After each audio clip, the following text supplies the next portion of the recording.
ପାଦ ତୋର ଯାଏ ଛୁଇଁ ଜରତି ଶୀତର ବନେ ବସନ୍ତର କୁଗାଥା ଜରତି ଶୀତର ବନେ ବସନ୍ତର କୁଗାଥା ମଧୁମତି ଝରଣା ମୋ ଜୀବନର ଉପକଥା ମଧୁମତି ଝରଣା ମୋ ଜୀବନର ଉପକଥା ସାଗର ତୋର ପୁଲକ ଆକାଶ ତୋର ଆଲୋକ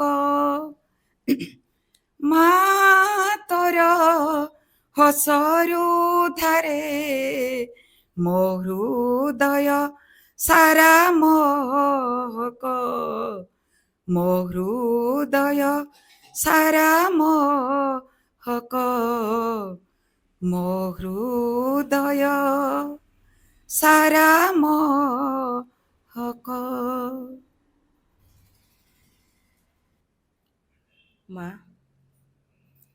ମାତଃ ଦୁର୍ଗେ ସିଂହ ବାହିନୀ ସର୍ବଶକ୍ତିଦାୟିନୀ ମାତ ଶିବପ୍ରିୟେ ତୋର ସତ୍ୟଂଶ ଜାତ ଆମ୍ଭେମାନେ ଭାରତବର୍ଷର ଯୁବକଗଣ ତୋର ମନ୍ଦିରରେ ଆସିନ ପ୍ରାର୍ଥନା କରୁଛୁ।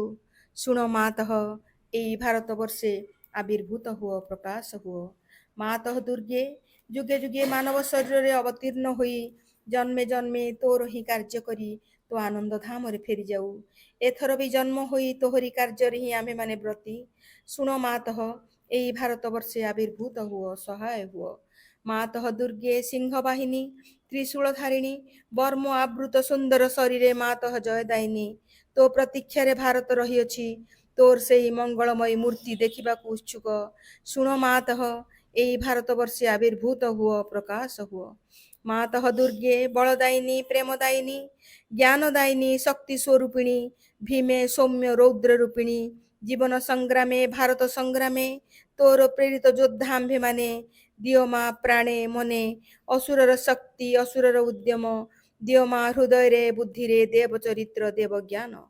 ମାତଃ ଦୁର୍ଗେ ଜଗତ ଶ୍ରେଷ୍ଠ ଭାରତ ଜାତି ନିବିଡ଼ ତିମିରରେ ଆଚ୍ଛନ୍ନ ଥିଲା। ତୁ ହିଁ ମାତ ଗଗନ ପ୍ରାନ୍ତରେ ଅଳ୍ପ ଅଳ୍ପ ଉଦୟ ହେଉଛୁ। ତୋର ସ୍ୱର୍ଗୀୟ ଶରୀର ତିମିର ବିନାଶିନୀ ଆଭାରେ ଉଷାର ପ୍ରକାଶ ହେଲା। ଆଲୋକ ବିସ୍ତାର କର ମାତଃ, ତିମିର ବିନାଶ କର। ମାତଃ ଦୁର୍ଗେ ଶ୍ୟାମଳା ସର୍ବ ସୌନ୍ଦର୍ଯ୍ୟ ଅଳଙ୍କୃତା ଜ୍ଞାନ ପ୍ରେମ ଶକ୍ତିର ଆଧାର ଭାରତ ଭୂମି ତୋର ବିଭୂତି ଆଜି ପର୍ଯ୍ୟନ୍ତ ଶକ୍ତି ସଂଘରଣରେ ଆତ୍ମଗୋପନ କରିଥିଲା। ଆଗତ ସେହି ଯୁଗ ଆଗତ ସେହି ଦିନ ଯେତେବେଳେ ସମଗ୍ର ବିଶ୍ୱର ଭାର ସ୍କନ୍ଦରେ ବହନ କରି ଭାରତ ଜନନୀ ଉଠୁଅଛି। ଆସ ମାତଃ, ପ୍ରକାଶ ହୁଅ।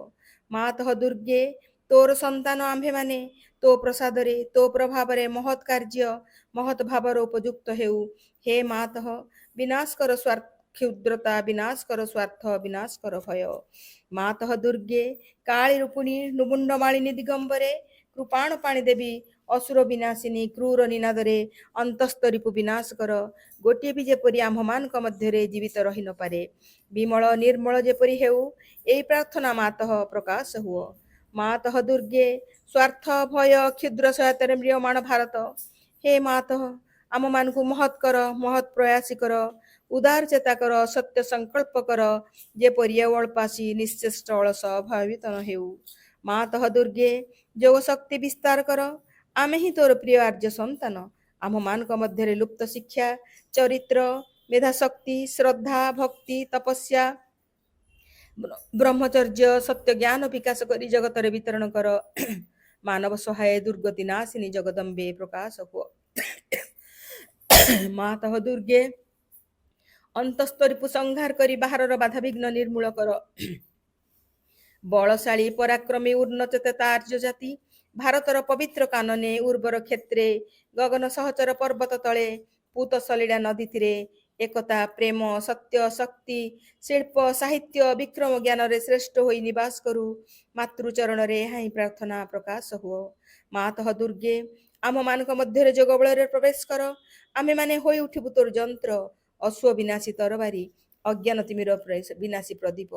हे मातः भारतर युवक गणकर हे बासना पूर्ण कर जंत्री होई जंत्र चलाओ अशुभ हंत्री होई तरबारी घुराओ ज्ञान दीप्ति प्रकाशिनी होई प्रदीप धर प्रकाश हुओ। मातः दुर्गे तोते पाइले आउ विसर्जन करिबु नाही श्रद्धा भक्ति प्रेमर डोरे बांधि रखिबु आस मातः आम मानक मन प्राण शरीर प्रकाश हुओ। वीर मार्ग प्रदर्शिनी आस आउ विसर्जन करिबु नाही आम मानक समग्र जीवन हेउ निरवच्छिन्न दुर्गा पूजा आम मानक सकल कार्य अविरत पवित्र प्रेममय शक्तिमय मातृसेवा व्रत हेउ ଏହା ହିଁ प्रार्थना मातः भारत रे आविर्भूत हुओ प्रकाश हुओ माँ प्रकाश हुओ।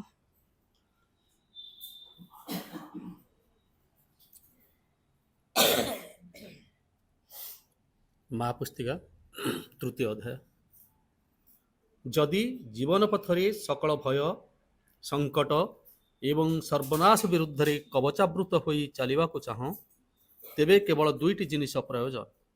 ସେ ଦୁଇଟି ସର୍ବଦା ଏକ ସଙ୍ଗେ ରହେ। ପ୍ରଥମଟି ହେଲା ମା ଭଗବତୀଙ୍କ କରୁଣା ଆଉ ଦ୍ୱିତୀୟଟି ହେଲା ତୁମ ଆଡ଼ୁ ଶ୍ରଦ୍ଧା ନିଷ୍ଠା ସମର୍ପଣରେ ଗଠିତ ତୁମର ଅନ୍ତଃକରଣ। ତୁମର ଶ୍ରଦ୍ଧା ହେବା ଉଚିତ ଶୁଦ୍ଧ ସରଳ ଏବଂ ପୂର୍ଣ୍ଣ ମନ ଓ ପ୍ରାଣର ଅହମାତ୍ମକ ଶ୍ରଦ୍ଧା ଯେଉଁ ଶ୍ରଦ୍ଧାକୁ ଉଚ୍ଚାଭିଳାଷ ଗର୍ବ ଆତ୍ମାଭିମାନ ମନର ଦମ୍ଭ ସ୍ୱେଚ୍ଛାଚାରିତା ବ୍ୟକ୍ତିଗତ ଦାବି ନିମ୍ନ ପ୍ରକୃତିର ସକଳ ତୁଚ୍ଛ ତୃପ୍ତିର କାମନା କଳୁଷିତ କରି ରଖିଛି ସେ ଶ୍ରଦ୍ଧାର ଅନୁନ୍ନତ ଧୂମାଚ୍ଛନ୍ନ ଶିଖା ସ୍ୱର୍ଲୋକ ଦିଗରେ ଊର୍ଦ୍ଧ୍ୱକୁ ପ୍ରଜ୍ୱଳିତ ହୋଇ ଉଠେ ନାହିଁ। ମନେ ରଖ ଭାଗବତ କର୍ମ ଓ ଭାଗବତ ଅଭିବ୍ୟକ୍ତିରେ ସାହାଯ୍ୟ ନିମିତ୍ତ ତୁମକୁ ତୁମର ଜୀବନ ଦିଆ ହୋଇଛି। ଆଉ କିଛି ଆକାଂକ୍ଷା କର ନାହିଁ କେବଳ ଦିବ୍ୟ ଚେତନାର ବିଶୁଦ୍ଧି ଶକ୍ତି ଜ୍ୟୋତି ପ୍ରସାରତା ପ୍ରଶାନ୍ତି ଆନନ୍ଦ ସକାଶେ ଆକାଂକ୍ଷା କର ଯେପରିକି ସେହି ଚେତନା ତୁମ ମନ ପ୍ରାଣ ଶରୀରକୁ ରୂପାନ୍ତରିତ ଓ ସର୍ବାଙ୍ଗ ସୁନ୍ଦର କରି ଗଢ଼ିବା ନିମିତ୍ତ ସତତ ସଚେଷ୍ଟ ହୋଇ ଉଠିବ। ଆଉ କିଛି ଚାହଁ ନାହିଁ କେବଳ ପୃଥିବୀ ଉପରେ ତୁମ ମଧ୍ୟରେ ଯେଉଁମାନେ ଅଧିକାର ପାଇଛନ୍ତି ଯେଉଁମାନଙ୍କୁ ଗ୍ରହଣ କରାହୋଇଛି ସେମାନଙ୍କ ମଧ୍ୟରେ ଭାଗବତ ଆଧ୍ୟାତ୍ମିକ ଅତିମାନସ ସତ୍ୟ ଓ ତାହାର ବାସ୍ତବ ସିଦ୍ଧିକୁ ଚାହଁ ଏବଂ ଚାହଁ ସେହି ଅବସ୍ଥା ଓ ବ୍ୟବସ୍ଥା ଯାହାର ଆନୁକୂଲ୍ୟରେ ହେବ ଏହି ସତ୍ୟର ସୃଷ୍ଟି ଓ ସକଳ ବିରୋଧୀ ଶକ୍ତି ଉପରେ ପୂର୍ଣ୍ଣ ବିଜୟ। ତୁମର ଆନ୍ତରିକତା ଓ ତୁମର ସମର୍ପଣ ହେଉ ଯଥାର୍ଥ ଓ ସମ୍ପୂର୍ଣ୍ଣ। ଯେବେ ତୁମକୁ ନିଜକୁ ଦେଇଦେବାକୁ ହୁଏ ତେବେ ନିଶେଷରେ ଦେଇଦିଅ। କୌଣସି ଦାବି କୌଣସି ସର୍ତ୍ତ କୌଣସି କୁଣ୍ଠିତ ଭାବ ରଖ ନାହିଁ ଯଦ୍ୱାରା ତୁମର ସକଳ ବସ୍ତୁ ଦିବ୍ୟ ଜନନୀଙ୍କର ହୋଇଯିବ ଅହଙ୍କାର ପାଇଁ ଅଥବା ଅନ୍ୟ କୌଣସି ଶକ୍ତିକୁ ଦେବା ସକାଶେ ଯେପରି ଆଉ କିଛି ଅବଶିଷ୍ଟ ନଥିବ। ତୁମର ଶ୍ରଦ୍ଧା ତୁମର ଆନ୍ତରିକତା ଓ ସମର୍ପଣ ଯେତେ ପୂର୍ଣ୍ଣତର ହେବ ମାଙ୍କର କରୁଣା ଓ ଅଭୟ ସେତେ ହିଁ ଘେରି ରହିବ। ଯଦି ମା ଭଗବତୀଙ୍କର କରୁଣା ଓ ଅଭୟ ତୁମ ସଙ୍ଗେ ରହିଛି ତେବେ ଆଉ ଏପରି କ'ଣ ଅଛି ଯାହା ତୁମକୁ ସ୍ପର୍ଶ କରିବ ବା ଆଉ କାହାକୁ ତୁମେ ଭୟ କରିବ। ଏହି କୃପାରୁ ଅଳ୍ପ ଟିକିଏ ବି ତୁମକୁ ସକଳ ବାଧା ବିପତ୍ତି ଓ ସଙ୍କଟରୁ ପାର କରିଦେବ। ତାଙ୍କର ପୂର୍ଣ୍ଣ ଉପସ୍ଥିତି ଯଦି ତୁମକୁ ଆବୃତ କରି ରଖେ ତେବେ ନିରାପଦରେ ତୁମ ପଥରେ ତୁମେ ଚାଲି ଯାଇପାରିବ କାରଣ ସେ ପଥ ହେଲା ମାଙ୍କର। ଏ ଜଗତରେ ହେଉ ବା ଅଦୃଶ୍ୟ ଜଗତ ସମୂହରେ ହେଉ ଯେକୌଣସି ଶତ୍ରୁ ଶକ୍ତି ତାହା ଯେତେ ଶକ୍ତିଶାଳୀ ହେଉନା କାହିଁକି ତୁମକୁ ସ୍ପର୍ଶ କରିପାରିବ ନାହିଁ।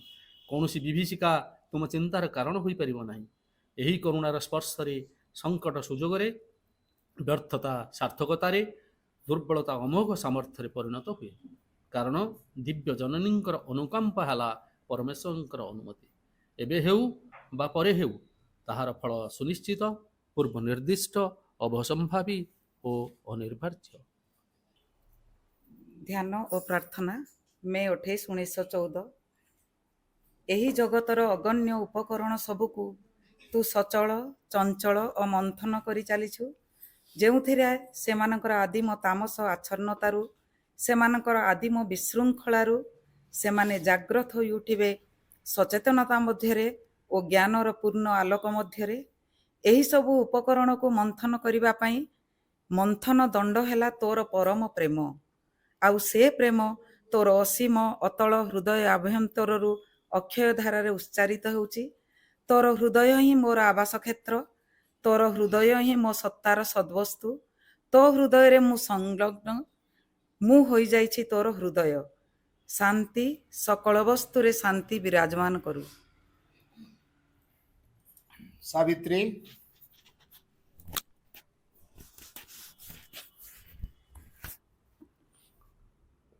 Canto 3, the Book of the Divine Mother. Canto 4, the Vision and the Boon. Book 3, the Book of the Divine Mother. Canto 4, the Vision and the Boon. Her form retreated from the longing yard, forsaking nearness to the abandoned sense, ascending to her unattainable home. Lone brilliance vacant lay the inner fields. All was unfilled, inordinate spirit space, indifferent waste, a desert of bright peace. Then a line moved on the far edge of calm. The warm-lipped, sentient, soft terrestrial wave, a quick and many murmured moan and laugh, came gliding in upon white feet of sound. Unlocked was the deep glory of silence heart, the absolute unmoving stillness, surrendered to the breath of mortal air, dissolving boundlessly the heavens of trance, collapsed to waking mind. Eternity cast down its incommunicable lids. Over its solitude remote from ken, behind the voiceless mystery of sleep, the grandiose respired, felt the wide release. Across the light of a path, receding plains, that played from him as from a falling star, compelled to feel its human house in time.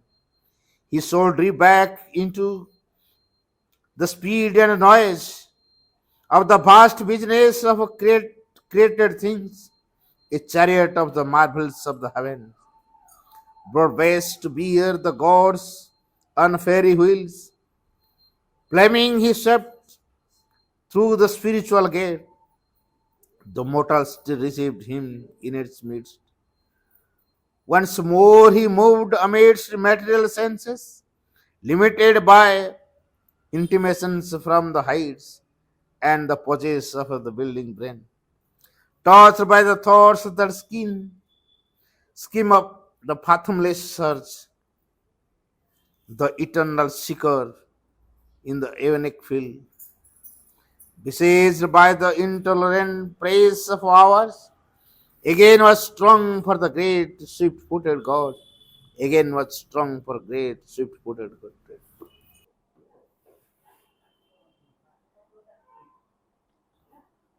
Pranam are the lotus feet of the Divine Mother.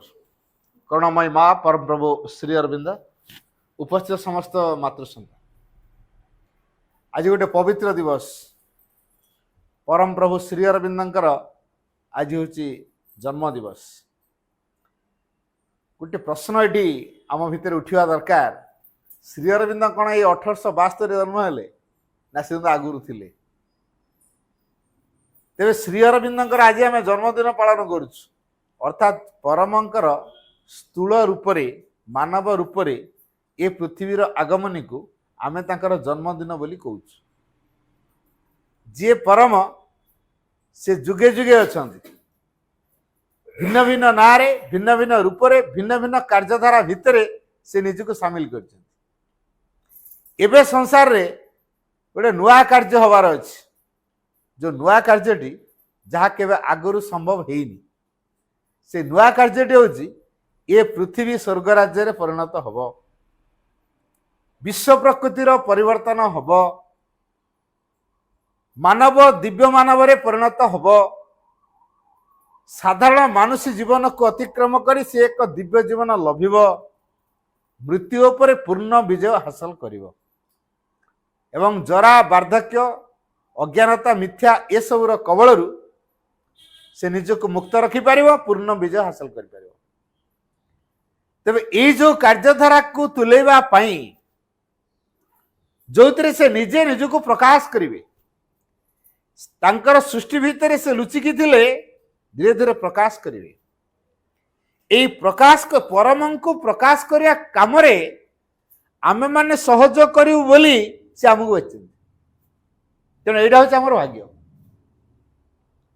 परमंकर ये जो अभिव्यक्ति कार्य आमे माने सहयोग करूँ तेणु से आमको बाछिंट यहाँ हूँ आम भाग्य तेणु ए विषय रे आमे केते दूर सचेतन होइछे सतरे कौन आमको भगवान बाछिंट जदि भगवान आमको बाछि न थांते आमे केबे मते भगवान का ना नहीं पारंते केबे भी नुह तेणु जी भगवान को बाछुची जानिबा दरकार से भगवान को द्वारा आगरू बछाई सारी भगवान बाछि सारी तेणु आम मानकर भाग्य जे परम प्रभु जो पृथ्वी को आसछन्ती आमे से पृथ्वी रे जन्म नहींछु परम प्रभु मानव रूप को नहीं आमे भी से मानव रूप को नहीं तेणु पृथ्वी को आसीचु अग्रगति निश्चित हो गला आमर मानव रूप को आम लाभ करछु तेणु रूपांतर हाट अनिवार्य हो गला तेणु कारण परम एवं दिव्या जननी जे श्रीमा एवं परम पुरुष जे श्री अरविंद से निजे कृपा करिकी ए अज्ञानमय पृथ्वी मध्य को अवतरी आछन्ती पृथ्वी रे गोटे नुआ चेतनार धारा को कार्यकारी करेबे जा आज पर्यंत ता संभव हो पार नथिला कारण पृथ्वीर प्रस्तुति नथिला किंबा कौन व्यक्ति मध्य से प्रभाव को ग्रहण करिया पई प्रस्तुत नथिले जेतु पृथ्वी प्रस्तुत नहीं के ग्रहण करिया पई प्रस्तुत नांती तेणु परम को निजे मानव रूप नहीं आसिया को पड़ला तेणु आम श्री अरविंद को बुझिया को चेष्टा करूँ केबे भी आम समर्थ हो पारिबा नहीं माँ स्पष्ट करी कहले who can understand Sri Aurobindo he is as vast as the universe and his teaching is infinite Sri Aurobindo को किए बुझी पार आश्रम थाई मध्य श्री अरविंद पाखरे थाई मध्य श्री अरविंद दूर रे दूर रे थाई मध्य श्री अरविंद निकटता तार गोटे छोटिया उदाहरण दूची डॉक्टर प्रभात सान्याल को माँ डिसेम्बर मास पहुंचते पहुंचते पूर्व गोटे टेलीग्राम मेसेज देले 29 तारिख में फ्लाए कम सन जोटा कह जाए इमिडिएट आस फ्लाए इमिडिएटली हठात उडिकी आस प्रभात सान्याल मुंडे हठात ढुकु नहीं माँ एमती हठात मत कहीं ढुकेली तेणु मेडिकल किट्स धरिक बाहर जदि बाहर फ्लाइट रे पलि आसिले चेन्नई पर्यंत माने एते गुड़े बाट आसवा 5 घंटा समय लगी बाकी वर्तमान चेन्नई रु पणिजेरी जा बड़ तकलीफ सहजे जापर ना दुनिया कटकणा सब अच्छी गाड़ी मानकर परमिशन दरकार गोटे गाड़ी से भड़ा करके जी तार परमिशन दरकार परमिशनटा सहजे हो पार 20 घंटा बीतीगला जहा संध्या समय जाए पहुँचले 30 तारिख संध्यारे प्रभात सान्याल पहुँचले से जापर ना मत कहीं डकाई यूजुआल श्री अरविंद को जमी खाया पीवा देवा कथा दिया बेले बेले से असुस्थ अनुभव कर दौरान माँ साइलेंस रही जाऊँगी पुणी आपे आपे ठीक होती कि जानी होनी श्रीरंग कौन हो जानी होनी आउ केवल अटेंडेंट हिसाब से चंपलार रोचंदी डॉक्टर सान्याल रोचंदी आउ जन डॉक्टर मध्य रोचंदी शमसेन सी भी रोचंदी ये 2 जन डॉक्टर 2 जन सेवक पाखापाखि बराबर होती माँ गाइड कर प्रभात सान्याल बुझी पार ना कहीं मत डकरा हला बोधे श्री अरविंद बॉडी को मत किसी टेस्ट करके ट्रीटमेंट करिया पड़ो बोधे कि देखा सुन आपे आपे ठीक हो मेडिकल साइंस किसी कम लगुना सी जो व्यग्रता देखते मो श्री अरविंद किसी सेवा करी चांस मा दौना कारण तुम medical science Sri Aurobindo treatment करने समर्थ नुह तेणु जो डिवाइन डॉक्टर को किए बा ट्रीटमेंट करियो तेणु श्री अरविंद होउछ निजे डिवाइन डॉक्टर तांको किए ट्रीटमेंट करियो तेणु श्री अरविंद जेहेतु डिवाइन डॉक्टर तांको सहजरे ट्रीटमेंट करिया हेई परिबो केवल श्री अरविंद को सानिध्य रे रहउछंती 1 तारीख गला 2 तारीख गला 3 तारीख गला 4 तारीख गला 5 तारीख राति रे श्री अरविंद भीतर सुप्रामेंटाल डिसेंड करी गला सेठी प्रभास सान्याल बुझी गले कहीं मते डका जाई 1950 हला कहीं मते डका हेतला ये कहीं डका तो एबे बुझिले तापर से रिमार्क देइछंती मो मेडिकल साइंस एठी कोन श्री अरविंद को नहीं बुझियो से कोन ट्रीटमेंट करियो किछि बुझि परिबो केवल एतिक बुझिले माँ कहले बुझिल तो it is an opportunity given to you Sri Aurobindo भीतर को अतिमान शक्ति अवतरण करिवो तुमको से सुजोग दिया रियलाइज करिया पई कारण तो श्री अरविंद योग्य होइछ माँ जानी पारथिले तेन तां डकैथिले तो एडी प्रश्न उठुची आमे श्री अरविंद योग्य केमते हबा डॉक्टर प्रभास सान्याल को माँ बाछि देले कारण श्रीरंग से योग्य होती तेणु जो अतिमान अभिव्यक्तिर से निश्चित सुजोग ने ए रिलेसन आसो ये माँ मेसेज करदे फ्लाए इमिडिएटली तेणु प्रभास सान्याल उठी आसिले तापर रोच प्रतिदिन घटना एक्सपीरियंस सब निजर कहते कि तथापि मेडिकल साइंस किसी श्रीरंग नहीं करें आश्चर्य होती तेणु भितर जो कल आसे सेतबेले असंभव संभव हो जाए तेणु आमे माँ श्रीरंग को बुझा हेले माँ श्रीरंग धारा जीवा हेले बा साधना जीवन लभ्या हेले भितर गोटे कल दरकार कहार कल आसवा दरकार श्री अरविंद कल आसवा दरकार जदि जनक भितर को श्री अरविंद कल आसीनी साधना से करि पारिबो नाही साउथ आफ्रिका जड़े बड़ बिजनेसमैन माने जहाँ कह जाए अरबपति सब शिपिंग रे कारबार सब जहाज सब चलुए पानी जहाज इंटरनेशनल स्तर तक बिजनेस हठात बिजनेस रे गोटे जहाज बुड़ी जाइए गुड़ाए नष्ट हो जाइए भाभी एत गोटे लस होगा डिप्रेशन अच्छा ये डिप्रेशन थिबा भितर हठात गोटे मैगजीन पर श्री अरविंद गोटे बाणी नजर पड़ला पढ़दे जो से बाणी को पढ़ीदे अरे बाणी तो बढ़िया कथा लिखा सी जो एत कोटी कोटी टंकार अरब अरब टंकार जिनस सब नष्ट होगा समुद्र भितर जी मर्माहत होते डिप्रेशन भितर थे ये बाणी धटिकी ठिया करदेला अर्थात पूरा स्ट्रंग करदेला विषादग्रस्त भितर को से गले ना चिंता कले जहां बाणी रे शक्ति से व्यक्ति केते शक्तिमान न होइथिबे जहां बाणी मो डिप्रेशन को उड़े गला डिप्रेशन पूरा पड़े गला से व्यक्ति केते महान न होइथिबे कौन सी प्रकार मु से व्यक्ति को देखिबी एवं तांको सानिध्य राशि मो जीवन सार्थकता से अच्छी तापर संधान नले बाणी कहार लिखाई श्री अरविंद बोली किए श्री अरविंद खोजिले बहुत खोजती तापर संधान पाइले से पंडिचेरी जोग साधना कर तेणु आसिले पंडिचेरी जहाज पानी जहाज से तो श्रीरंग क्या देखा दौना तेणु हठात बा जानी जाए देखा कर पारुना से नलिंदा को पचारे चंपकलाल को पचारे जाओ शेष परमिशन ग्रांट है जो श्री अरविंद को से साक्षात कले मुहर गोटे कथा बाहर मुझे रही साधना करी मत अनुमति दिं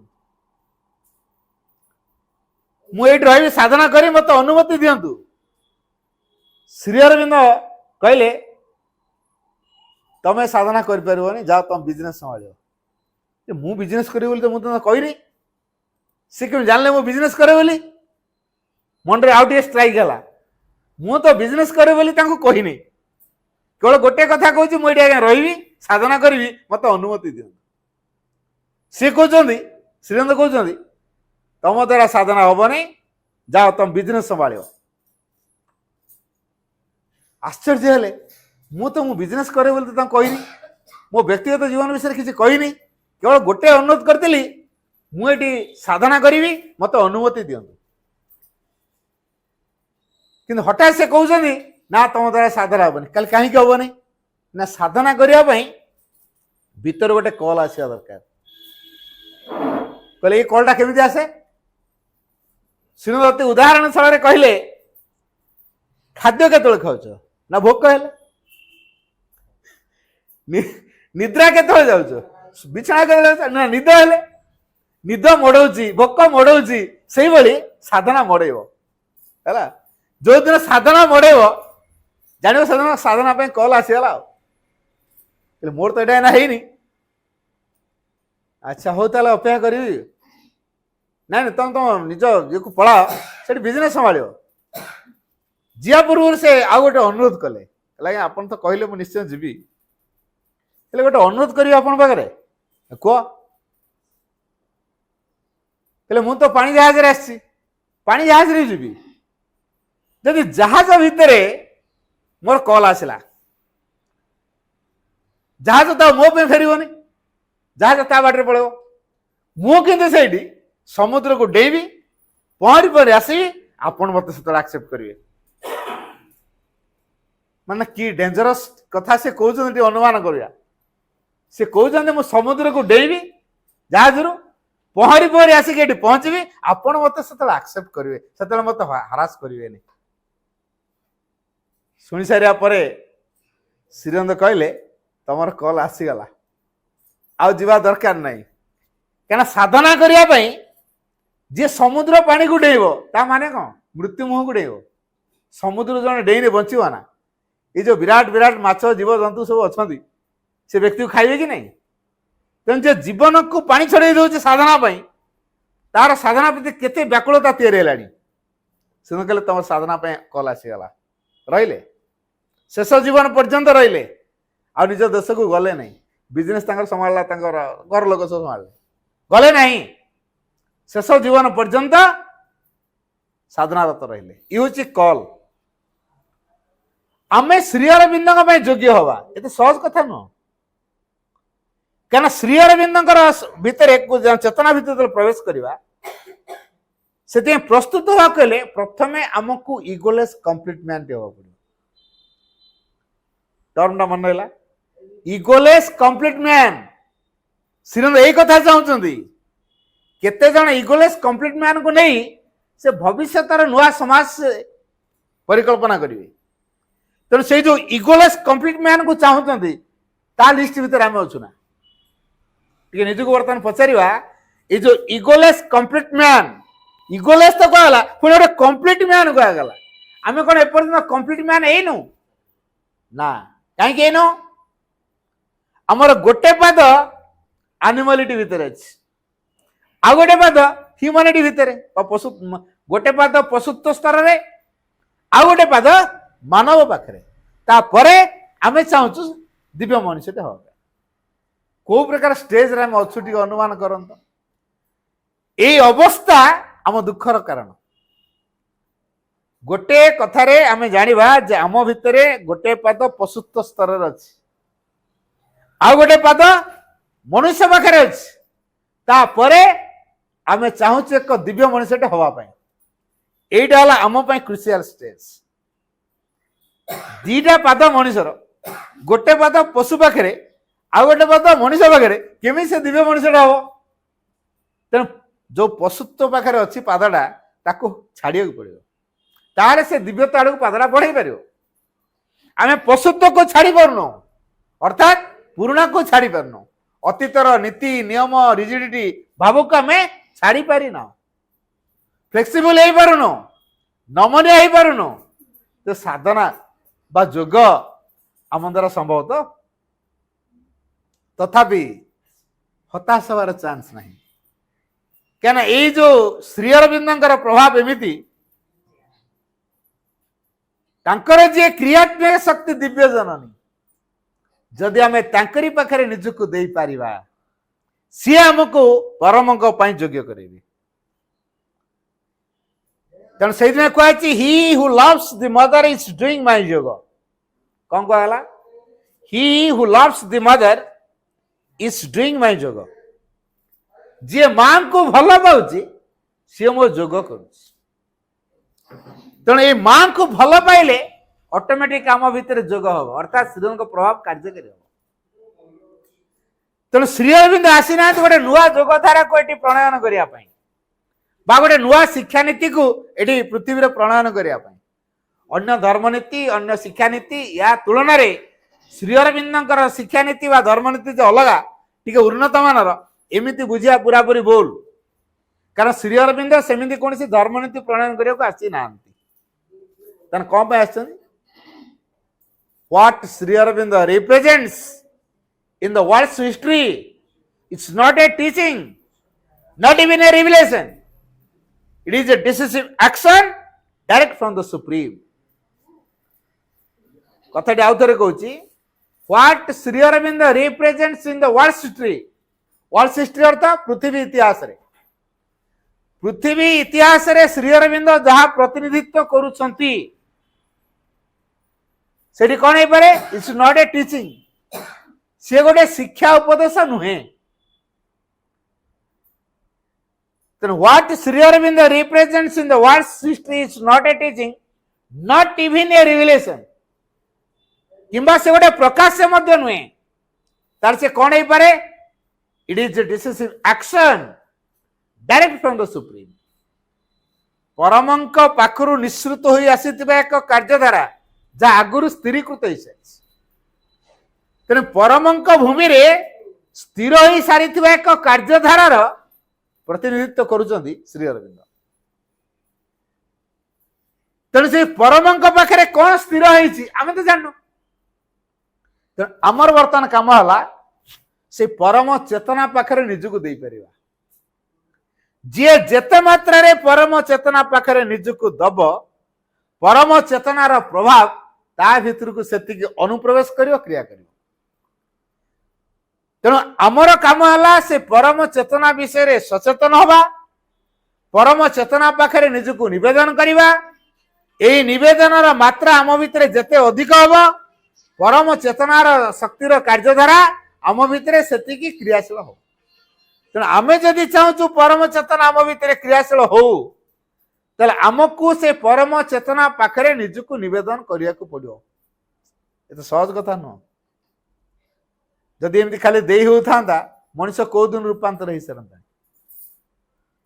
ଶ୍ରୀ ଅରବିନ୍ଦ ସରତ୍ୟାଗ କରିନଥାନ୍ତେ, ଯଦି ଏତେ ସହଜ ହଉଥାନ୍ତା ଶ୍ରୀ ଅରବିନ୍ଦଙ୍କୁ ସରତ୍ୟାଗ କରିବାକୁ ପଡୁନଥାନ୍ତା। 1949 ମସିହାରେ ମା ଶ୍ରୀ ଅରବିନ୍ଦଙ୍କୁ ନେଇକି ଗୋଟେ କଥା କହିଲେ। ଗୋଟେ ବାଣୀରେ କହିଛନ୍ତି, what a tremendous sacrifice Shri Aurobindo has made for the world people do not know. What a tremendous sacrifice Sri Aurobindo has made for the world, people do not know. ଲୋକମାନେ ଜାଣନ୍ତି ନାହିଁ ଏ ପୃଥିବୀ ପାଇଁ ଶ୍ରୀ ଅରବିନ୍ଦ କେତେ ବଡ଼ ଚମତ୍କାର ଅବଦାନଟେ ଦେଇଛନ୍ତି। ମା କହିଛନ୍ତି, 1 year ago when I was discussing with Sri Aurobindo, ମୁଁ ଯେତେବେଳେ ଶ୍ରୀ ଅରବିନ୍ଦଙ୍କ ସହିତ କଥା ହଉଥିଲି ବା ଆଲୋଚନା କରୁଥିଲି, ମା କହୁଛନ୍ତି ମତେ ଅନୁଭବ ହଉଥିଲା, ଆଇ ରିୟଲାଇଜ ସତେ ଯେମିତି ମତେ ଶରୀର ତ୍ୟାଗ କରିବାକୁ ପଡିବ। ସେଇଠି ଅତି ଫାର୍ମଲି ସେ ଶ୍ରୀ ଅରବିନ୍ଦଙ୍କୁ କହିଲେ।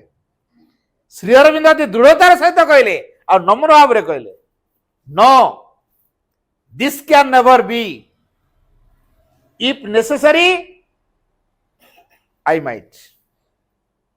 जदि आवश्यक हुए ताले मते ही शरीर छाड़िया पड़े, तुमको नुहे। माँ जो सिद्धांत नहीं दिले जे मते जहाँ लगुची शरीर त्याग करदे पड़ो, श्रीरंग स्पष्ट मना करदे ना सेमती हो पारनी। जदि आवश्यक हुए ताले मते शरीर त्याग करिया पड़ो, and you have to fulfill the descent of a supramental and a transformation. ए अतिमानसर अवतरण को तुम संभव करेब। अच्छा, श्री अरविंद भितर को आसो, स्थूल जगत भितर आसपारे कहीं କାରଣ ଶ୍ରୀ ଅରବିନ୍ଦ ତାକୁ ସୂକ୍ଷ୍ମ ଶରୀରରେ ଧାରଣ କରୁଛନ୍ତି, ସୂକ୍ଷ୍ମ ଭୌତିକ ଶରୀରରେ। ଆଉ ଆମେ ତ ସ୍ଥୂଳ ଶରୀର ପାଇଛୁ, ସ୍ଥୂଳ ଜଗତ ଭିତରେ ଅଛୁ। ତେଣୁ ଏ ସ୍ଥୂଳ ବର୍ତ୍ତମାନ ପ୍ରସ୍ତୁତ ହେଇନି, ତେଣୁ ପ୍ରସ୍ତୁତ ହବାକୁ ପଡିବ। ତେଣୁ ଶ୍ରୀ ଅରବିନ୍ଦ ଯୋଉ ସୂକ୍ଷ୍ମ ଭୌତିକ ଶରୀରରେ ଏ ଅତି ମାନସକୁ ଧାରଣ କରିବେ, ମା ତାକୁ ପାର୍ଥିବ ସ୍ତରରେ ଆଣି ଅବତରଣ କରି କ୍ରିୟା କରିବେ। ଏଇଥିପାଇଁ ମାଙ୍କୁ ରହିବାକୁ ପଡିବ ବୋଲି ଶ୍ରୀଅରବିନ୍ଦ କହିଲେ। ତେଣୁ ତମକୁ ରହିବାକୁ ପଡିବ, and you have to fulfill the descent of a supramental and a transformation. এই অতি ମାନସର ଅବତରଣକୁ ତମେ ପରିପୂର୍ଣ୍ଣ କରିବାକୁ ପଡିବ ଏବଂ ରୂପାନ୍ତରକୁ ତମେ ପରିପୂର୍ଣ୍ଣ କରିବାକୁ ପଡିବ। ତେଣୁ ତମକୁ ଏଥିରେ ସର ଛାଡିବାକୁ ପଡିବ ନାହିଁ। 1950 ଆସିଗଲା, ଡିସେମ୍ବର 8 ତାରିଖ ମା ଆଉ ଶ୍ରୀଅରବିନ୍ଦ କଥା ହଉଛନ୍ତି। କୋଉ ସ୍ତରରେ କଥା ହଉଥିବେ? ଆମେ ତ କହୁଛୁ 5 ତାରିଖରେ ଶରୀର ଭିତରକୁ ଶକ୍ତି ଅବତରଣ ଶରୀର ଛାଡ଼ିଲେ, 8 ତାରିଖରେ କେମିତି କଥା ହେଲେ? ମାଙ୍କ ସହିତ ଶ୍ରୀଅରବିନ୍ଦଙ୍କର କଥୋପକଥନ 8 ତାରିଖରେ କଥା ଇଏ 1950 ଡିସେମ୍ବର 8 ତାରିଖରେ ମା ଶ୍ରୀଅରବିନ୍ଦଙ୍କୁ କହୁଛନ୍ତି, ଆପଣ ଯୋଉ ଶରୀର ଛାଡିଛନ୍ତି ସେ ଶରୀରକୁ ଆଉ ଥରେ ଫେରି ଆସନ୍ତୁ। ଶ୍ରୀଅରବିନ୍ଦ କହିଲେ, ନା, ଯୋଉ ଶରୀରକୁ ମୁଁ ଉଦ୍ଦେଶ୍ୟମୂଳକ ଭାବରେ ଛାଡ଼ିଛି, ମୁଁ ଆଉ ସେଇ ଶରୀରକୁ ଗ୍ରହଣ କରିପାରିବି ନାହିଁ। I shall manifest again in a supramental body built in a supramental way. ବାକ୍ୟଟା ଆଉ ଥରେ କହୁଛି, ଶ୍ରୀ ଅରବିନ୍ଦ ଏଇ ପ୍ରତିଶ୍ରୁତି ଦେଲେ, I shall manifest again, ମୁଁ ଆଉ ଥରେ ଅଭିବ୍ୟକ୍ତି ହେଇକି ଆସିବି in a supramental body, ଗୋଟେ ଅତି ମାନସ ଶରୀରରେ, built in a supramental way, ଅତି ମାନସ ଧାରାରେ ତିଆରି ହେଇଥିବା ଅତି ମାନସ ଶରୀରକୁ ନେଇ ମୁଁ ଆଉ ଥରେ ଅଭିବ୍ୟକ୍ତି ହେଇକି ଆସିବି। ତେଣୁ ମାଙ୍କୁ ଶ୍ରୀ ଅରବିନ୍ଦ ପ୍ରତିଶ୍ରୁତି ଦେଇଛନ୍ତି। ଯେହେତୁ ଶ୍ରୀ ଅରବିନ୍ଦ ପ୍ରତିଶ୍ରୁତି ଦେଇଛନ୍ତି ଆଉ ଥରେ ସେ ଆସିବେ, ଅତି ମାନସ ଶରୀରକୁ ନେଇକି ଆସିବେ, ସିଏ ବର୍ତ୍ତମାନ ଆମଠୁ ଆଶା କରୁଛନ୍ତି ଯେ ପୃଥିବୀ ବାତାବରଣରେ ଅତି ମାନସର ପ୍ରଖର କ୍ରିୟା ହେବାକୁ ହେଲେ ଅନେକରୁ ଅନେକ ଲୋକ ଆସ୍ପୃହା କରିବା ଦରକାର। ତେଣୁ ଆମେ ଅଧିକରୁ ଅଧିକ ଯେତେ ଆସ୍ପୃହା କରିବା, ଏ ଅତି ମାନସ ସେତେ ସକ୍ରିୟ ହବ। ଅତି ମାନସ ସକ୍ରିୟ ହେଲେ ସେ ରୂପାନ୍ତର କାର୍ଯ୍ୟକୁ ସମ୍ଭବ କରିବ। ରୂପାନ୍ତର କାର୍ଯ୍ୟ ସମ୍ଭବ ହେଲେ ଅଜ୍ଞାନତା ଦୂର ହବ, ଦୁଃଖ ଦୂର ହବ, ଜରା ବାର୍ଦ୍ଧକ୍ୟ ମୃତ୍ୟୁ ଦୂର ହବ ଏବଂ ମନୁଷ୍ୟମାନେ ଦିବ୍ୟ ଜୀବନ ଲଭିବା ସହଜ ହେଇଯିବ। ତେଣୁ ଶ୍ରୀ ଅରବିନ୍ଦଙ୍କର ସେଇ ଯୋଉ ପ୍ରଭାବ, ଅତି ମାନସ ଶକ୍ତିର ଯୋଉ ପ୍ରଭାବ, ତାକୁ କାର୍ଯ୍ୟକାରୀ କରାଇବାରେ ଆମେମାନେ ହବା ଇନଷ୍ଟ୍ରୁମେଣ୍ଟ। ତେଣୁ ଆମେମାନେ ଯଦି ଇନଷ୍ଟ୍ରୁମେଣ୍ଟ ହବା, ଗୋଟିଏ କଥା ମନେ ରଖିବା, there is no greater joy than to serve the divine. ଭଗବାନଙ୍କ ସେବା କରିବାଠୁ ଆନନ୍ଦ ଆଉ କିଛି ନାହିଁ। ତେଣୁ ଆମେ ଯଦି ଭଗବାନଙ୍କ ସେବା କାର୍ଯ୍ୟରେ ଜୀବନକୁ ନିୟୋଜିତ କରିପାରିବା, ତାହେଲେ ଆମର ଧୀରେ ଧୀରେ ପରିବର୍ତ୍ତନ ହବ। ପୁଣି ଶ୍ରୀ ଅରବିନ୍ଦ କହୁଛନ୍ତି, there is no greater pride and glory than to be a perfect instrument of the master. There is no greater pride and glory than to be a perfect instrument of the master. ପ୍ରଭୁଙ୍କର ପରିପୂର୍ଣ୍ଣ ଯନ୍ତ୍ରଟିଏ ହେବା ଠାରୁ ବଳି ବଡ଼ ଗର୍ବ ଓ ଗୌରବର କଥା ଆଉ କିଛି ନାହିଁ। ତେଣୁ ସବୁଠୁ ଗର୍ବ ଓ ଗୌରବର କଥା ହେଲା ପ୍ରଭୁଙ୍କର ଯନ୍ତ୍ର ହେଇଯିବା। ଆଚ୍ଛା, ପ୍ରଭୁଙ୍କର ଯେତେବେଳେ ଯନ୍ତ୍ର ହବା, ଯେତେବେଳେ ଯନ୍ତ୍ରୀ ଯନ୍ତ୍ରକୁ ବ୍ୟବହାର କରିବେ, କଣ ଯନ୍ତ୍ର ଯାହା ଚାହିଁବ ସେ ଅନୁସାରେ କାମ ହବ ନା ଯନ୍ତ୍ରୀ ଯାହା ଚାହିଁବ ଯନ୍ତ୍ର ବ୍ୟବହାର କରିବ? ଚିନ୍ତା କରନ୍ତୁ, ଜଣେ ଯନ୍ତ୍ରୀ ଗୋଟେ ଯନ୍ତ୍ରକୁ ବ୍ୟବହାର କରୁଛି। ମୁଁ ଗୋଟେ ରେଞ୍ଚି, ରେଞ୍ଚି କଣ ଯୋଉଠି ଚାହିଁବ ସେଇଠି ଲାଗିପାରିବ ନା ମିସ୍ତ୍ରୀ ଯୋଉଠି ଚାହିଁବ ସେଇଠି ତ ଲଗେଇଦବ? ସେ କହନି ମୁଁ ଟାୟାରରେ ଏତେ କାଦୁଅ ପଚରା ହିଁ ସବୁ, ତ ତାକୁ ନେଇ କାହିଁ ମତେ ବ୍ୟବହାର କରୁଛୁ ସେଇ ଜାଗାରେ, ମତେ ଷ୍ଟେରିଂରେ ଧର, ଇଞ୍ଜିନରେ ଧର, ସେ କହିବ କି? ରେଞ୍ଚି ଅବଜେକ୍ସନ କରେନି, କାରଣ ସେ ଇନଷ୍ଟ୍ରୁମେଣ୍ଟ। ତାକୁ ବ୍ୟବହାର କରୁଛି ମିସ୍ତ୍ରୀ, ମିସ୍ତ୍ରୀ ଯୋଉ ପ୍ରକାର ବ୍ୟବହାର କରିବାକୁ ଚାହିଁବ ତାକୁ ସେ ପ୍ରକାର ବ୍ୟବହାର କରିବ, ତାର ଅବଜେକ୍ସନ ନଥାଏ। ଆମର ଠିକ ସେଇଭଳିଆ ଆମର ବ୍ୟକ୍ତିଗତ ଇଚ୍ଛା କିଛି ରହିବ ନାହିଁ, ପରମଙ୍କ ଇଚ୍ଛା ଆମ ଭିତରେ କାର୍ଯ୍ୟକାରୀ ହବ। Late thy will be done not mine, এই ସଂକଳ୍ପକୁ ଆମକୁ ତିଆରି କରିବାକୁ ପଡିବ। ଯଦି ଆମେ ଶ୍ରୀ ଅରବିନ୍ଦଙ୍କ ପାଇଁ ଯୋଗ୍ୟ ହେବାକୁ ଚାହୁଁଛୁ, ତାହେଲେ ଆମ ଭିତରେ ଏଇ କଥାଟା ବଳବତ୍ତୀ ହେବା ଦରକାର, late thy will be done not mine। ତେବେ ଯେ ଆମେ ପ୍ରଭୁଙ୍କର ଇନଷ୍ଟ୍ରୁମେଣ୍ଟ ହେଇପାରିବା। ପ୍ରଭୁଙ୍କର ଇଚ୍ଛା କେବଳ ପୂର୍ଣ୍ଣ ହେଉ, ମୋ ଇଚ୍ଛା ନୁହେଁ। ତେଣୁ ପ୍ରଭୁଙ୍କ ଇଚ୍ଛାର ମୁଁ ଯନ୍ତ୍ର ହେବି। ମୁଁ କାହିଁକି ଇଚ୍ଛାରେ ଏଇଆ ହେବି ସେଇଆ ହେବି ସେଇଆ ହେବି, ହୁଏତ ଭୁଲ ହେଇପାରେ। ତେଣୁ ମୁଁ ଇଚ୍ଛା କଲେ ହୁଏତ ଭୁଲ ହବାର ଚାନ୍ସ ବେଶୀ। ମୁଁ ଯଦି ମାଙ୍କ ହାତରେ ଛାଡ଼ି ଦେଇଛି, ଅର୍ଥାତ୍ ଇଚ୍ଛା କରୁଛି ପ୍ରଭୁ ତମେ ମତେ ଯେମିତି ହେବାକୁ ଚାହିଁଛ ମୁଁ ହେଇ ଉଠେ ବୋଲି ଚାହୁଁଛ, ମତେ ସେମିତି କର। ତମେ ଯାହା ଚାହୁଁଛ ମୁଁ କରେ ବୋଲି ମୁଁ ଯେମିତି ସେଇ କାମ କରିପାରେ, ସେଥିପାଇଁ ଯୋଗ୍ୟ କର। ମୋ ଜୀବନରେ ଯାହା ପରିସ୍ଥିତି ସବୁ ଆସୁଛି ମୋର ତା ପାଇଁ ଅବଜେକ୍ସନ ନାହିଁ, କିନ୍ତୁ ଫେସ୍ କରିବା ପାଇଁ ମତେ ସାହସ ଦିଅ, ସାମର୍ଥ୍ୟ ଦିଅ। ତାହେଲେ ଆଉ ପରିସ୍ଥିତି ଆମକୁ ଡରେଇବ କି? କୁହନ୍ତୁ ନା ଦେଖିଆ। ଯଦି ଭଗବାନଙ୍କୁ ଆମେ ପ୍ରାର୍ଥନା କରୁଥିବା ପ୍ରଭୁ ତମେ ମୋ ପାଇଁ ଯାହା ପଠଉଛ ଦିଅ, କିଛି କଥା ନାହିଁ, ଯୋଉ ପରିସ୍ଥିତି ଦଉଛ ଦିଅ, ମୋର ଆପତ୍ତି ନାହିଁ। କିନ୍ତୁ ଗୋଟାଏ କଥା କର, ସବୁ ପରିସ୍ଥିତିକୁ ସମ୍ମୁଖୀନ ହେଇପାରିଲା ଭଳି ଶକ୍ତି ଓ ସାମର୍ଥ୍ୟ ସାହସ ଦିଅ ମତେ। ଯଦି ସେ ସାହସ ଦେଲେ, ସେ ଶକ୍ତି ସାମର୍ଥ୍ୟ ଦେଲେ ଯେକୌଣସି ପରିସ୍ଥିତି ଆମେ ସମ୍ମୁଖୀନ ହେଇପାରିବା, ତାହେଲେ ପରିସ୍ଥିତି ଆମ ପାଇଁ ବଡ ହେଇପାରିବ କି? ଆମେ କହୁଛୁ ଏଇଭଳିଆ ହେଇଯିବ ସେଇଭଳିଆ ହେଇଯିବ, କାହିଁକି ଏମିତି କରିବି ଏମିତି କରିବିନି। ଏଇଟା ମାନସିକ ବିଚାର। ଆମେ ମାନସିକ ବିଚାରର ଉର୍ଦ୍ଧୁକୁ ଯାଇନୁ, ଶ୍ରୀ ଅରବିନ୍ଦଙ୍କୁ କଣ ନେଇ କାର୍ଯ୍ୟ କରିବୁ? ସେଙ୍କ ପାଇଁ ଯୋଗ୍ୟ କେମିତି ହବୁ? ଶ୍ରୀ ଅରବିନ୍ଦଙ୍କ ପାଇଁ ଯୋଗ୍ୟ ହବାକୁ ହେଲେ ଚୈତ୍ୟର ପ୍ରେରଣାରେ ଚାଲିବା ଦରକାର, ମନରେ ନୁହେଁ। ମନର ପ୍ରେରଣା କେବଳ ଆମକୁ ଅଜ୍ଞାନତାର ପ୍ରେରଣା ଦବ। କାରଣ ଶ୍ରୀ ଅରବିନ୍ଦ କହୁଛନ୍ତି mind is an instrument of ignorance trying to know. ମନ ହଉଛି ଅଜ୍ଞାନତାର ଗୋଟେ ଯନ୍ତ୍ର, ସେ ଜାଣିବାକୁ ଚାହୁଁଛି, ସେ ଜ୍ଞାନୀ ନୁହେଁ। ଯେହେତୁ ମନ ଜ୍ଞାନୀ ନୁହେଁ, ତେଣୁ ମନକୁ ଅନୁସରଣ କଲେ ଅଜ୍ଞାନର ପ୍ରେରଣା ପାଇବା ବ୍ୟତୀତ ଜ୍ଞାନର ପ୍ରେରଣା ପାଇବାନି। ଯିଏ ଅଜ୍ଞାନର ଯନ୍ତ୍ର ସିଏ ଅଜ୍ଞାନତାର ପ୍ରେରଣା ଦବ। ମନ ଯେହେତୁ ଅଜ୍ଞାନତାର ଯନ୍ତ୍ର, ମନକୁ ଅନୁସରଣ କଲେ କେବଳ ଅଜ୍ଞାନତାର ଅନୁସରଣ କରିବା। ତେଣୁ ମନକୁ ସେଥିପାଇଁ ସାଇଲେଣ୍ଟ କରିବାକୁ ଶ୍ରୀଅନ୍ତ ଗୁରୁତ୍ୱ ଦେଇଛନ୍ତି। ତେଣୁ ଯଦି ଆମେ ଶ୍ରୀଅନ୍ତ ପାଇଁ ଯୋଗ୍ୟ ହେବାକୁ ଚାହୁଁଛୁ, ଶ୍ରୀଅନ୍ତ କହିଦେଲେ quietude of the mind is absolutely necessary. Quietude of the mind is absolutely necessary. ମନର ନିରବତା ଏକାନ୍ତ ଅପରିହାର୍ଯ୍ୟ।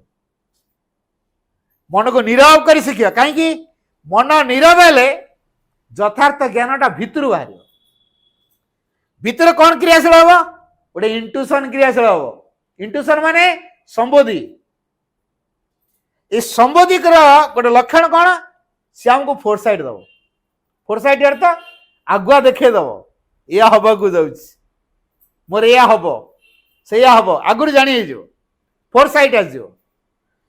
ଯେତେବେଳେ ଆଗରୁ ଗୋଟେ ଆମେ ଦେଖିପାରୁଛୁ, ଆଉ ଭୁଲବାଟା ସହଜ ହବନି। ମନ କଣ ଜାଣିପାରୁନି, ଦେଖିପାରୁନି, ତେଣୁ ସେ ତା ଦ୍ୱାରା ଚାଲିଲେ ଭୁଲଭାଲ ହେଇଯାଉଛି।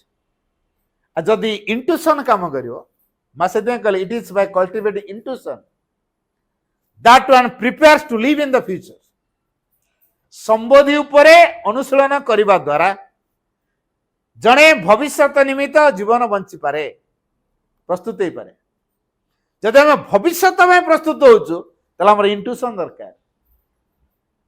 ପୁଣି ଏ କଥା ବି କୁହାହେଲା ଶ୍ରୀ ଅରବିନ୍ଦଙ୍କ ଶିକ୍ଷା ଭିତରେ ଗୋଟେ ବଡ କଥା ମା ଉଲ୍ଲେଖ କରିଦେଇଛନ୍ତି, religious teachings belongs to the past and halts our progress, but spiritual teachings belongs to the future and opens the doors of the future. ତେଣୁ ଆମେ ଯଦି ଏଇ କଥାଟିକୁ ଅନୁଭବ କରିବା, ଧର୍ମୀୟ ଶିକ୍ଷା ଅତୀତର ଶିକ୍ଷା, ସିଏ ଆମ ଅଗ୍ରଗତିକୁ ରୋକିଦିଏ। ତେଣୁ ଆମେ ବିଭିନ୍ନ ଧର୍ମକୁ କାହିଁ ଶିକ୍ଷା କରିବା? ତେଣୁ ଧର୍ମକୁ ଅତିକ୍ରମ କରିବା। ସେ ହିନ୍ଦୁ ନୁହଁ, ମୁସଲମାନ ନୁହଁ, ଖ୍ରୀଷ୍ଟିଆନ ନୁହଁ, ସେ ଜୈନ ନୁହଁ, ବୌଦ୍ଧ ନୁହଁ, କେହି ନୁହଁ, ଭଗବାନଙ୍କ ପିଲା। ଫିଲିଙ୍ଗସ୍ ଆସିବ ତ? ଆଉ ବାଂଲାଦେଶୀ ଓଡ଼ିଶାକୁ ପଶି ଆସୁଛନ୍ତି, ତାଙ୍କ ଘର ଦ୍ୱାର ସବୁ ଉଚ୍ଛନ ହେଇଯାଉଛି, କେତେ କ'ଣ ସବୁ ଓଡ଼ିଆ କରିଦେଉଛନ୍ତି, ଦଙ୍ଗା ଚାଲିଛି ନା ନାହିଁ? କୋଉ ଫିଲିଙ୍ଗସକୁ ନେଇକି? ଧର୍ମୀୟ ଭାବନାକୁ ନେଇ ନା ଆଉ କିଛି? ଧର୍ମୀୟ ଭାବନାକୁ ନେଇକି। କାରଣ ଚେତନା ପରିଶୁଦ୍ଧ ହେଇନି। ଯେହେତୁ ଚେତନାର ଶୁଦ୍ଧିକରଣ ହେଇନି, ସେମାନେ ରିଜିଡିଟି ହେଇକି ଅଛନ୍ତି ଧର୍ମ ଭିତରେ, ତେଣୁ ସେ ଏଇ ପ୍ରକାର କାମ କରିବାଟା ସ୍ୱାଭାବିକ। ତେଣୁ ଭାରତବର୍ଷ ସେଇ କଥା ଶିଖେଇବ। ଶ୍ରୀ ଅରବିନ୍ଦଙ୍କର ଯୋଉ ସ୍ୱପ୍ନ ଭିତରେ जो बड़ कथाटी अच्छी जे भारत हम पृथ्वीर आध्यात्मिक गुरु हम नुहे, माँ कहले India is the spiritual leader of the world. Bharat हूँ पृथ्वीर आध्यात्मिक गुरु, सेटा बर्तमान प्रमाण करेब, अन्य देश मानवे।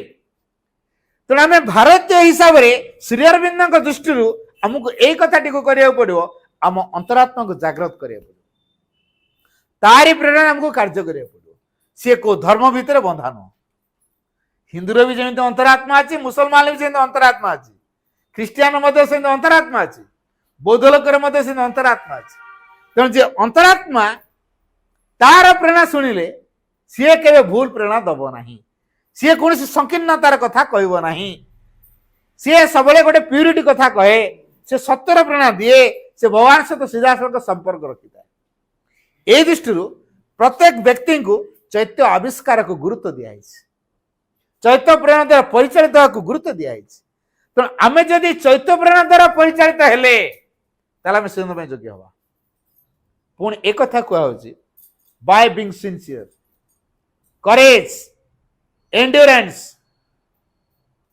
Bye being sincere courage endurance and patience आमे सिंसियर हवा साहस रखिवा धैर्य रखिवा सत्यनिष्ठ हवा ताले we can serve the country best and make it one and great आमे देशर यथार्थ सेवा करि परिबा आ देश को महान करि परिबा आम भितर से बोध तैयारी हो प्रकृत जातीयतार बोध आम भितर तैयारी हो आम जहाँ को श्री अरविंद बोली कहते थे भल कि पढ़ा दरकार जानिबा दरकार आलिपुर जेल थिला बेले केस जे लड़ुले तरफ श्रीमंत तरफ चित्तरंजन देशबंधु चित्तरंजन से 3टा बयान देथिले श्री अरविंद को उल्लेख कर आज तमे जहाँ को काठगड़ा देखुच यांकर तिरोधान अनेक वर्ष परे ए पृथ्वी ए देश ए जाति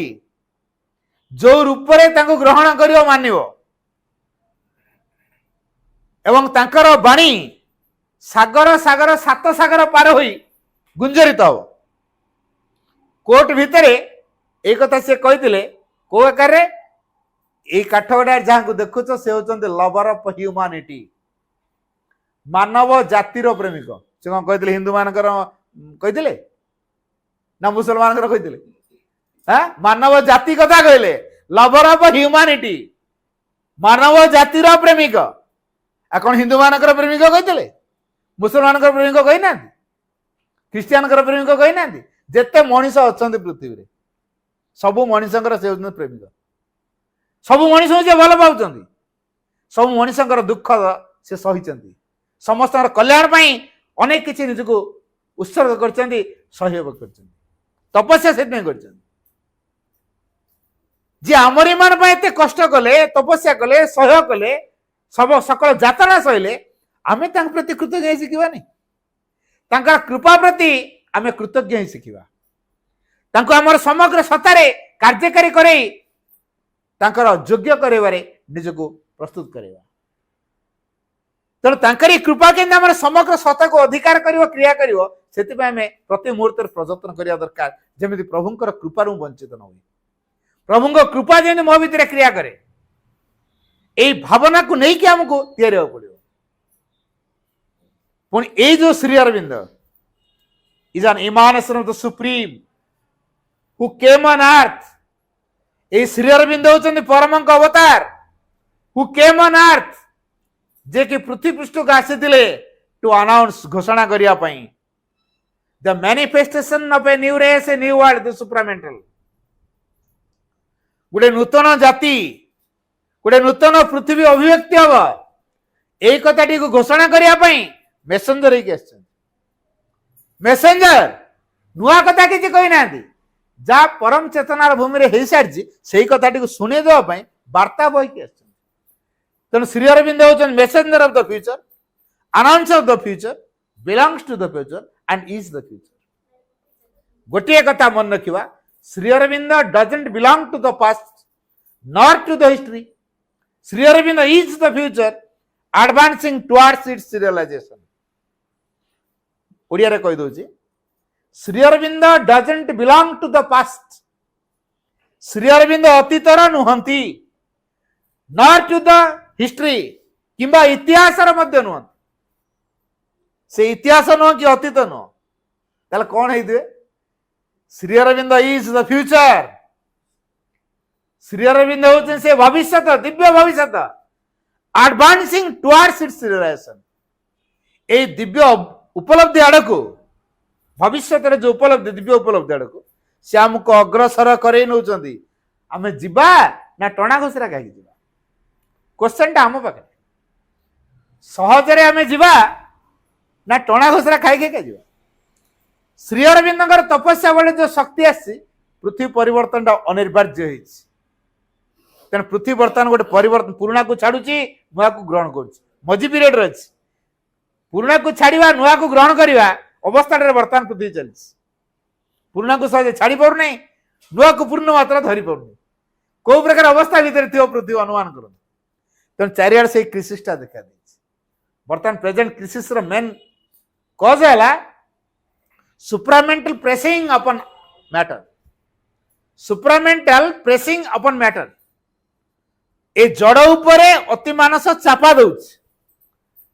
ଯଦି ଜଡ ଉପରେ ଅତି ମାନସ ଚାପା ଦଉଛି, ପୃଥିବୀ ପରିବର୍ତ୍ତନଟା ନିଶ୍ଚିତ ହେଇଯାଇଛି। ମା ସେଥିପାଇଁ କହିଲେ ଦ world is preparing for a big change will well. ଗୋଟେ ପୃଥିବୀ ପରିବର୍ତ୍ତନ ହବାକୁ ଯାଉଛି ପୃଥିବୀରେ। ତମମାନେ ଏଥିରେ ସହଯୋଗ କରିବ କି? ମଣିଷମାନେ ଚିନ୍ତା କଲେ ଯାହା ହଉ ଆମ ଇମ୍ପୋର୍ଟାନ୍ସ ମା ବଢେଇ ଦେଲେ। ଆମେ ଯଦି ସହଯୋଗ ନ କରିବୁ ତାହେଲେ ପୃଥିବୀ ବଦଳିବନି। ନାଇଁ, ଜଣେ କ୍ୱେଶ୍ଚନ କଲେ ସାଧକ, ମା ଆପଣ ଏଇ ଯୋଉ କଥାଟା କହିଛନ୍ତି the world is preparing for a big change will help, କଣ ଆମେ ସହଯୋଗ ନ କଲେ ପୃଥିବୀ ବଦଳିବନି? ମା କହିଲେ what you think it's not like that. ତମେ ଯାହା ଭାବୁଛ ଏଟା ସେଇଭଳିଆ ନୁହେଁ। ଉଦାହରଣ ମୁଁ କହୁଛି, ସୂର୍ଯ୍ୟ ଉଦୟ ହେଲେ କାଉ ରାବନ୍ତି।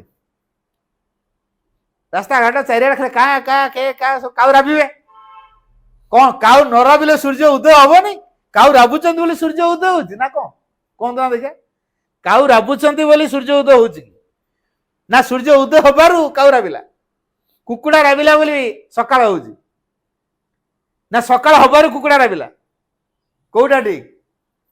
ଆମେ କହୁଛେ ଆମେ ସହଯୋଗ ନ କଲେ ପୃଥିବୀ ବଦଳିବନି। ଆମେ ନଗଲେ ଟ୍ରେନଟା ଯିବନି। ଏସି ଟିକେଟ କରିଛି, ଏସି ଟିକେଟଟା କରିଛି ବୋଲି ଷ୍ଟେସନରେ ଟିଟି କଣ ମତେ ଫୋନ କରିବ, କୁଆଡେ ଗଲ ଏତେ ଆସ ଶୀଘ୍ର ଲେଟ୍ ହେଲାଣି, କହିବ କି? କହିବ? ଏସି ଟିକେଟ କରାହେଇଛି। ଏସି ଟିକେଟ ଛାଡିକି ଯାହା କରିଥିଲେ ବି ଟ୍ରେନ ତା ଟାଇମରେ ଯିବା କଥା ଯିବ। ଆମେ ଯଦି ଟ୍ରେନରେ ଚଢିବୁ ତା ବିଫୋର ଟାଇମରେ ଯାଇ ପ୍ଲାଟଫର୍ମ ଜଗିବୁ। ଆଉ ଆମେ କହିବୁ ଆଉ ମୁଁ ଏସି ଟିକେଟ କରିଛି, ଆଉ ଟ୍ରେନ ଟିଟି ଫୋନ କରିବନି କି? ଫୋନ କରୁ ଯିବା, ଏତେ ତରତର କାହିଁକି ଆଗୁତୁରିଆ ଯିବା ହେଲା। ତାପରେ ଶେଷରେ କଣ ହବ? ଟ୍ରେନ ମିସ୍ କରିବ। ଠିକ ସେଇଭଳି ଆଗ କିଏ ବଦଳି ସାରନ୍ତୁ, ତାପରେ ଆମେ ବଦଳିବା। ଆଉ ଏତେ ଶୀଘ୍ର କଣ? ଆଗ କିଏ ହେଲେଣି ନା? ହେଇନାହାନ୍ତି, ହେଇସାରନ୍ତୁ। ମଣିଷ ଏଇ ମାନସିକତାରେ ବଦଳିବାକୁ ନାରାଜ। ସେ କହୁଛି ଆଗ କିଏ ହେଲେଣି ନା? ନା ହେଇନାହାନ୍ତି, ହେଇସାରନ୍ତୁ, ଆମେ ହବୁ ଦେଖିକି। ଏଇ ଦୀର୍ଘସୂତ୍ର ଭାବ ଅଛି, ପରିବର୍ତ୍ତନ ବିମୁଖତାର ଭାବ ଅଛି। ମନେ ରଖିବା, ଶ୍ରୀ ଅରବିନ୍ଦଙ୍କର ଫୋର୍ସ ମା ତାକୁ ଏମିତି ଭାବରେ କ୍ରିୟା କରେଇ ଦେଇଛନ୍ତି। 1956 24 ଏପ୍ରିଲରେ ମା ଗୋଟେ ମେସେଜ ଦେଲେ, the manifestation of supramental upon earth is no more a promise, a living fact, a reality. It is at work here. One day will come when the most blind, the most unconscious, even the most unwillings shall be obliged to recognize it. ମା କହିଲେ ଅତିମାନସର ଅଭିବ୍ୟକ୍ତି ବର୍ତ୍ତମାନ ପ୍ରତିଶ୍ରୁତି ହୋଇ ରହି ନାହିଁ। The manifestation of supramental upon earth is no more a promise. ଅତିମାନସ ଅଭିବ୍ୟକ୍ତି ବର୍ତ୍ତମାନ ଆଉ ପ୍ରତିଶ୍ରୁତି ହୋଇ ରହି ନାହିଁ। ଏ ଲିଭିଂ ଫ୍ୟାକ୍ଟ, ଗୋଟେ ଜୀବନ୍ତ ଘଟଣା ହେଇଗଲାଣି। ଏ ରିଏଲିଟି, ଗୋଟେ ବାସ୍ତବ ରୂପ ନେଇ ସାରିଲାଣି। ବର୍ତ୍ତମାନ ଅତିମାନସ କ୍ରିୟାରତ ଅବସ୍ଥାରେ, ଇଟ୍ ଇଜ ଆଟ୍ ୱାର୍କ ହିୟର। ଇଏ ବର୍ତ୍ତମାନ କାର୍ଯ୍ୟରତ ଅବସ୍ଥାରେ। ୱାନ୍ ଡେ ୱିଲ୍ କମ୍, ଏମିତି ଏକ ଦିନ ନିଶ୍ଚିତ ଆସିବ, when the most blind, ଯେତେବେଳେ କି ନିହାତି ଅନ୍ଧ ବ୍ୟକ୍ତି ମାନେ, ଅନ୍ଧ ମାନେ ଆମେ କହିବାନି ଫିଜିକାଲି ବ୍ଲାଇଣ୍ଡ, ସେଇଟା ଅନ୍ଧ ନୁହଁ, ଇଗ୍ନୋରାଣ୍ଟ, ଅଜ୍ଞାନୀ ଅନ୍ଧ, ଯେଉଁମାନେ ନିହାତି ଅଜ୍ଞାନୀ ଅନ୍ଧ ବ୍ୟକ୍ତି, ଦ ମୋଷ୍ଟ ଅନୱିଲିଂସ, ଯେଉଁମାନେ ପରିବର୍ତ୍ତନ ବିମୁଖ, ଇଚ୍ଛା କରୁନାହାନ୍ତି ବଦଳିବା ପାଇଁ ହେଲା, the most blind, the most unwilling shall be obliged to recognize it, ଏ ଶକ୍ତିକୁ ଚିହ୍ନିବା ପାଇଁ ବାଧ୍ୟ। तेणु बर्तमान अति मानस जेहेतु क्रियाशील होती माँ तो कार्यकारी कर आमर बर्तमान एकमात्र कर्तव्य हम आमे कौन कले अति मानस को ग्रहण करि परिबा कौन कले अति मानस आम भीतर अनुप्रवेश करी क्रिया करिवो ता व्यतीत अलग उपाय किछि नाही। पृथ्वीर बर्तमान जो जो संकट सब देखा देछि व्यक्ति जीवन जो संकट देखा देछि समस्या देखा देछि तार एकमात्र समाधान होछि अति मानसर कार्यधारा।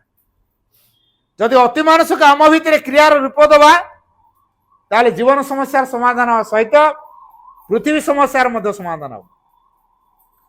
तेणु श्री अरविंद सही कथा चाहते जो नूतन चेतना प्रति आम को प्रस्तुत होगा पड़ो नूतन चेतनार नुआ कार्यधारा मनीष से जो प्रकार बुझी धर आम ये गुपचुप चाट चाउमिन सब खाऊ चिकेन मटन सब खाऊ आमको कह सुपरमैन हम सुपरमैन हेले गुपचुप मिल ना चाट मिल ना ये जो इपी मैगी एड़ा मिल ना चिकेन रोल अंडा रोल मटन रोल बिरियानी ये सब मिल ना फास्ट फूड मिल ना मिलनी ताला आम दरकार ना केड़े बढ़िया खाऊ अतिमान हम एटा कि खाइबुन लाभ कौनटा तेना काल क्या होगा किसको पता अभी जिंदगी ले लो मजा तेना एना जीवनटा पाइजु जीवन पूरा मजा नबार अच्छे कौन हम देखा यही लॉजिक रे निजक बांधे दौचु परवर्ती जीवन रे जे आमे मानव जीवन आसीबा आ मां को सानिध्य आसिया कहि परिया ग्यारंटी अछि।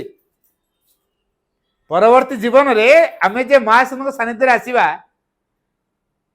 कहि परिया तेने एटा चांस कि नहीं मां से कहले present in the most important moment in life मां कौन कहले present is the most important moment in life जीवन रे वर्तमान टा होचे सबुठ गुरुत्वपूर्ण मुहूर्त कहीं क्या अतीत तार मूल दुआ छिंडेला भुसुड़ा भविष्य एपर्त आम पाखे अनुपलब्ध प्रतिश्रुतिबद्ध हो रही आम भविष्य पहुंचीनु तेणु बर्तमान टाक तैयारी करुचु भविष्य श्री अरविंद कहले past is our foundation present is our material future is our aim and summit अतीत होची आमर भित्ति वर्तमान टा होची प्रस्तुति भविष्य टा होची आमर लक्ष्य चूड़ांत आम से भविष्य को वर्तमान तैयारुचु एबे मु कौन कौन काम करुच्ची को मनोभाव रे काम करुच्ची भगवान पाई करुच्ची ना मो निज पाई करुच्ची परीक्षा होची ना नहीं कई जन परीक्षा करुच्ची ना नहीं पार ही परिवा नहीं लोकन को ठकी दे परिवा मां को ठकी परिवा ए मां को केबे ठकी होबनी तेने आमे एबे निज को समीक्षा करियार अछि सतरे मु भगवान पाई जीवन बचुची ना सतरे मु भगवान पाई काम करुची ना सतरे मु भगवान को चिंता आनी ना केवल तांको चिंता करछि ना आ जदि चिंता करछि को कथा चिंता करछि गुड़ाए बाह्य चिंता को आणुची अगली थॉट्स से मो दुखर कारण मां से कहले get out of all wrong thinkings you will get out of all sufferings तम भीतर समस्त भ्रमात्मक चिंताधारा को दूरे दियो रॉन्ग थिंकिंग्स गेट आउट कर दियो ताल देखियो तुम दुख जंत्रणा गेट आउट हो आम रंग पोषा बन रखीचु जड़े रागुची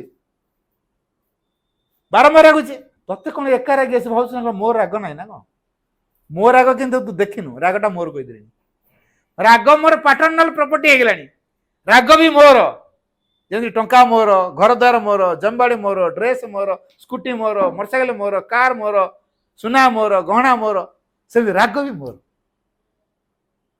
एटा अज्ञानता कथा ना कि अज्ञानता कथा हाँ तबे जदि आम प्रभु योग्य हवा को चाहूँ कौन करिया पड़ो सानंद समर्थ एकनिष्ठ सेवकर भाव सत्य ज्ञानदीप्त शिष्यर अनुगत भाव रखा पड़ो कौन कहली सानंद समर्थ सहयोगी एकनिष्ठ सेवकर भाव एवं सत्य ज्ञानदीप्त शिष्यर अनुगत भाव भितरे मां को प्रभाव को कार्यकारी करने नमनीयता सरलता और निशेष समर्पण भाव रहिबो भितरे नमनीयता रहिबो सरल भाव रहिबो एवं पूर्ण समर्पण भाव रहिबो जदि आम इंटीग्राली सरेंडर करि थाउ प्रति मुहूर्त आम जहाँ जानिबा उचित ता जानि परिबा जा करिया उचित ता करि परिबा जा हबा उचित ता भी परिबा तो इंटीग्राली हमको सरेंडर हो पड़ो माँ पाखे देले माँ को बदलेबे रूपांतर करेंगे शेष में भगवती शक्ति बदलैया पर आम भगवान हो पार तेणु माँ आम पाखे अच्छा आमको साहाय्य कर आम के एकुटिया नुह ये विश्वास रखिए माँ गोटे बाणी देते से संपर्क never forget that you are not alone the divine is with you helping and guiding you he is the companion who never fails the friend whose love comforts and strengthens पुणी एक कहले have faith will do everything for you बाणी टी आउ थे कहूँ माँ कहले never forget that you are not alone कदापि एक कथा तुम भूलिबो नहीं जे कौन यू आर नॉट अलोन तुम एकुटिया नो the divine is with you भगवान तुम सहित रही हेल्पिंग एंड गाइडिंग यू साहाय्य करछंती बाट भी देखौछंती he is the companion who never fails एमितिका जने साथी को पाइछु जे आमके हताश करिवेनी जीवन जीवन धरी आम साथी रे थिबे खाली एई जीवन नुह परवर्ती जीवन रे थिबे मरीगला पर भी से आम सहित थिबे सी हूँ semiya company who never fails के हताश करेंगे निराश करेंगे द फ्रेंड सी आमर जन एमितिका बंधु whose love comforts and strengthens जहाँकर प्रेम आमको संतोष आणिके दिए शक्तिमंत करे दिए have faith he will do everything for you खाली विश्वास रख से तुम सब किछ कर देबे तो आसंतु आम प्रभु योग्य हवा जीवन में गोटे कथा चिंता करवा मोर केवल माँ दरकार only mother none other think only of the divine, do only for the divine, and live only for the divine. हे देवता प्रथम देखारे जानी पारिली हे देवता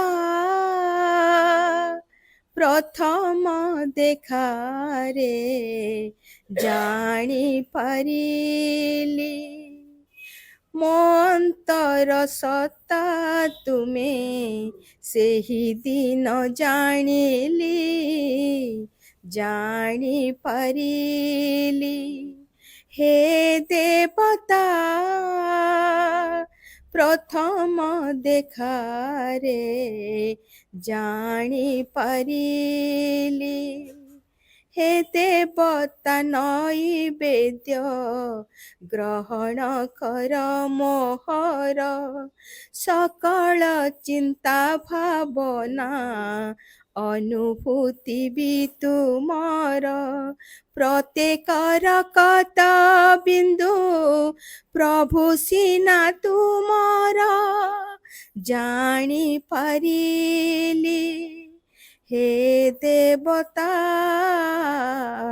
प्रथम देखारे जानी पारिली एकांत तुमरी मुहि द्युधा संकोच नाही जहा चाहिब ताहे भी जहा देव ताहा नेबी जीवन मरण पछे बरण मु करिली जानी पारिली हे देवता प्रथम देखारे जानी पारिली देव सुख दुख जहा आनंद रे नेबी ताहा तुमर ए अवदान मो पाई स्वर्गीय दान